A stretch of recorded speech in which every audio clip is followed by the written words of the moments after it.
जादुई पतीले की कहानी। सालों पहले पीतल नगर में एक किशन नाम का किसान रहता था। वह गांव के एक जमींदार के खेत पर काम करके किसी तरह अपना घर चला रहा था। पहले किशन के भी खेत थे, लेकिन उसके पिता के बीमार होने के कारण उसे अपने सारे खेत बेचने पड़े। मजदूरी में मिलने वाले पैसों से पिता का इलाज कराना और घर का खर्च चलाना मुश्किल हो रहा था।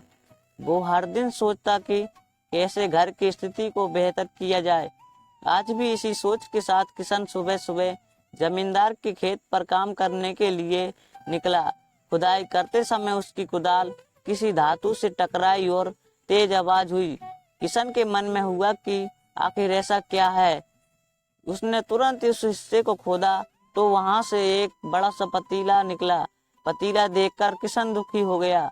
किशन के मन में हुआ कि ये जेवरात होते तो मेरे घर की हालत थोड़ी सुधर जाती। फिर किशन ने सोचा कि चलो अब खाना ही खा लेता हूँ। किशन ने खाना खाने के लिए अपने हाथ की कुदाल उस पतीले में फेंक दी और हाथ मुंह धोकर खाना खाने लगा। खाना खत्म करने के बाद किशन अपनी कुदाल उठाने के लिए उस पतीले के पास पहुंचा। वहां पहुंचते ही किशन हैरान हो गया। उस पतीले के अंदर एक नहीं बल्कि बहुत सारे कुदाल थे। उसे कुछ समझ नहीं आया। तभी उसने अपने पास रखी एक टोकरी को भी उस पतीले में फेंक दिया। वो टोकरी भी पतीले के अंदर जाते ही बहुत सारी हो गई।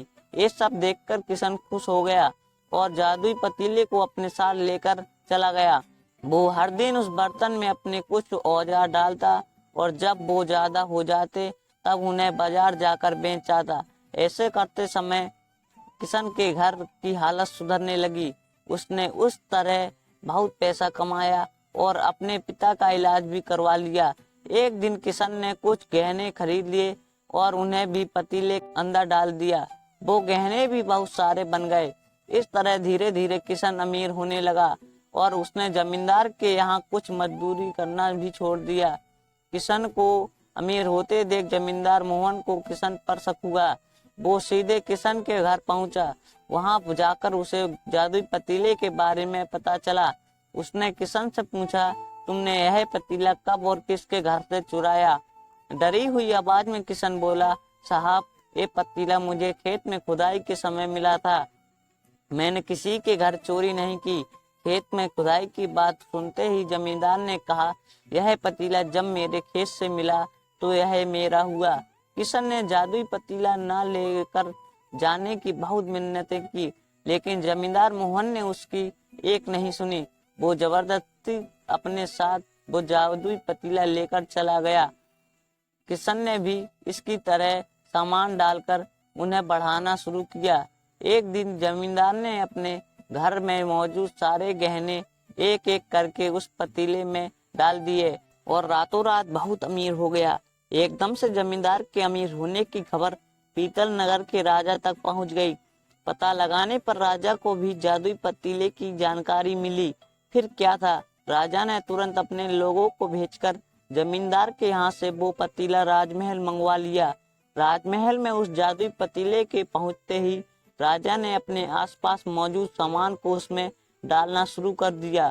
सामान को बढ़ता देखकर राजा दंग रह गया। ऐसे ही होते होते आखिर में राजा खुद उस पतीले के अंदर चला गया। देखते ही देखते उस पतीले से बहुत सारे राजा निकल आए। पतीले से निकला हर राजा बोलता, मैं पीतल नगर का असली राजा हूँ। तुम्हें तो इस जादुई पतीले ने बनाया है। ऐसा होते होते राजा आपस में लड़ने लगे और लड़कर मर गए। लड़ाई के दौरान वो जादुई पतीला भी टूट गया।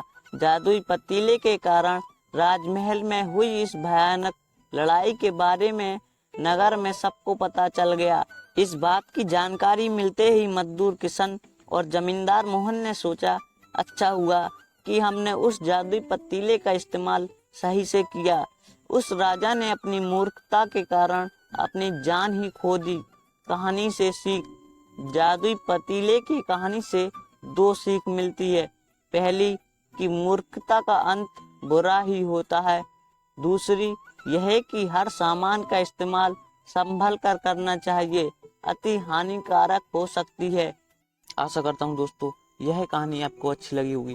ऐसे ही इंटरेस्टिंग कहानियों के लिए वीडियो को लाइक और चैनल को सब्सक्राइब जरूर करें।